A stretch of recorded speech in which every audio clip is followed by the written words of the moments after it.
morning, I'm Francesca Evans from LymeOnline, bringing you the latest news and sport from the Lyme Regis area. Increasing fears over the Omicron variant of COVID-19 are starting to have an effect on Lyme Regis, with some events cancelled and the council changing the way it operates.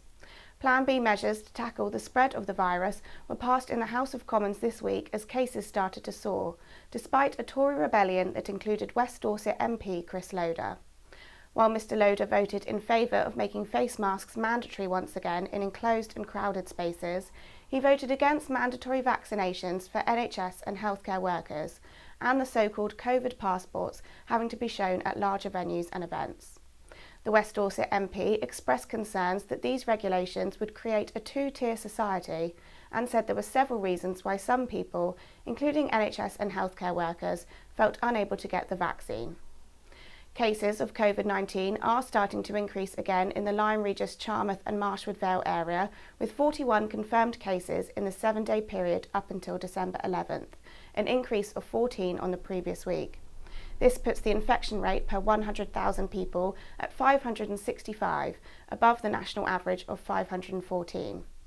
2 events on the local Christmas calendar have already been called off: the Cancer Research UK Gatsby Christmas Ball, which was set to take place tonight at the Woodmead Halls, and the annual Over 70s Christmas Lunch, scheduled for tomorrow.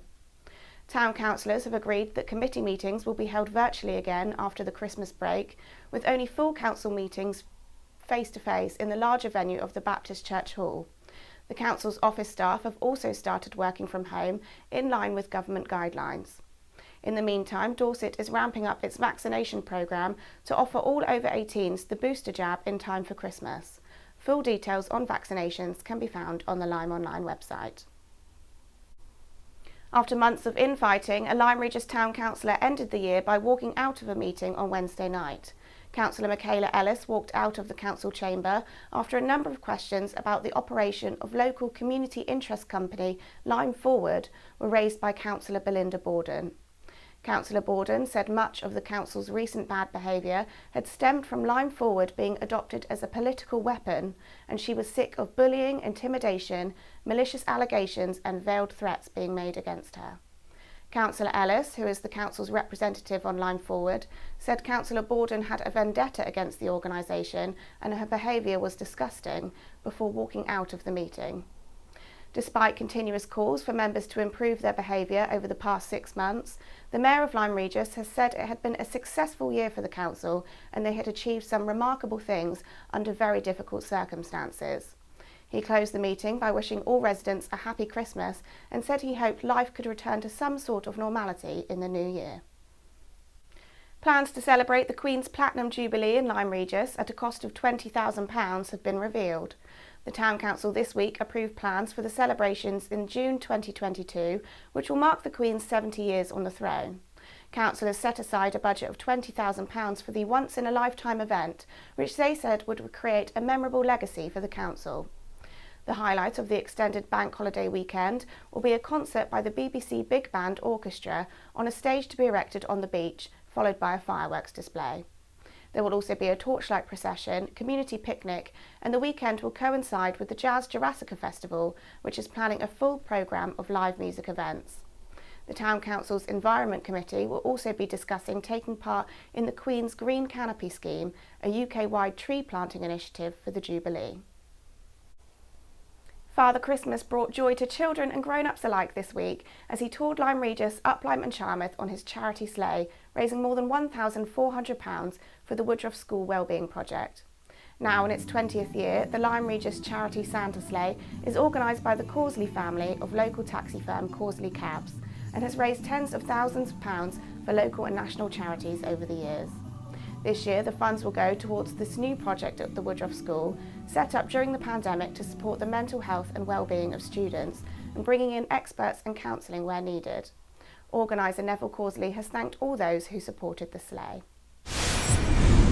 Past local derbies between Lyme Regis and Axminster Town have been feisty and often exciting encounters, and supporters of each club will be looking forward to much of the same when Lyme travel over the Devon border on Saturday to meet Axminster reserves in the Devon and Exeter Premier Division, when there is bound to be a big crowd at Tiger Way. Lyme and Axminster have not met in a competition following the Carpetmen's decision to concentrate on their first team playing in the South West Peninsula League, having dropped their reserves and third 11. The Axminster Club is going through somewhat of a revival under the enthusiastic guidance of Chairman Andy Herford, with their first team, managed by Dan Pritterjohn, enjoying their most successful season in the top flight of the Peninsula Premier East Division. They also have reformed their reserve side, having won promotion this season to the Devon and Exeter Premier Division, where Lyme last season won the COVID-restricted competition, in which only 5 clubs finished their fixtures. In this most difficult of seasons, neither the Tigers reserves or the Seasiders have set pulses racing, with a series of indifferent results. Going into tomorrow's game, Lyme are in 8th place, 5 points ahead of Axminster, who have 1 game in hand. Last Saturday, Axminster took advantage of their first team's game being called off by fielding a strengthened side against division leaders Thorverton, but they were still beaten 6-4. Lyme's erratic form seemed to be continuing at home to near rivals Colleton. The East Devon side dominated the first half and were 2 goals up before Lyme fought back to win a point, with goals from Harvey Brimacombe and Tyler Wellman. Tomorrow, Lyme should be able to field a stronger side, but could be without game changers Fred Parsons and Callum Garrett, who are both carrying hamstring injuries. But veteran goalkeeper Chris Higgs will return from injury. Fielding a settled side has also been a problem for Lyme reserves this season, but on Saturday they travelled to Fennerton, just 1 place below them in the Devon and Exeter Division 3, and got back to winning form with a 5-1 victory. After tomorrow, football will take a 2-week break before the start of the second half of the season in the new year. Lyme Regis Christmas Tree Festival will be held at the Baptist Church this weekend, open every day with free admission. On Saturday, the Town Mill will once again host Father Christmas in his grotto, as well as Christmas craft workshops for children. In the evening, there will be live music at the Nag's Head from 9 p.m, and the pub will also host its Christmas jumper party on Sunday afternoon. Also on Sunday, there will be a Christmas carol concert at St Michael's Parish Church from 4 p.m, and the Young Uns will perform at the Marine Theatre with doors opening at 7 p.m. The weather will remain largely cloudy this weekend with little chance of rain, but winds picking up on Saturday. Temperatures will reach highs of 10 degrees. And finally, the team at the popular Community Waffle House in Axminster have released their own charity Christmas single with the hope of raising £10,000 for orphans in Kenya who have been hard hit by the coronavirus pandemic. The single Waffle Aid is their own take on the 1980s Band Aid single Do They Know It's Christmas, with their own music video also featuring children from the Gideon's Orphanage in Ramba. Here it is to see us out this week. Have a great weekend.